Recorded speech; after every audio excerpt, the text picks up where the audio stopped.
Hello everyone, I'm Rishabh and I'm going to unbox the iHome xt-12 wireless earbuds.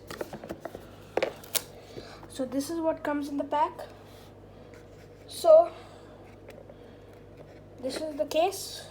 I'm just going to flick it open there. You see it's magnetic. So this earbud, you have to put it like that. And also this, you're going to put like this. Now the red symbol there means it's charging. So now I will show you how to connect it to your iPad. So now you have to take out your earbuds and it'll start flashing blue. So I'm going to keep it right there.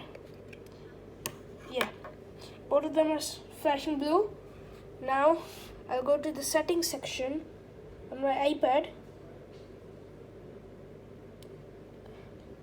And there I'm going to go to Bluetooth, and you see it got connected as soon as I took it out.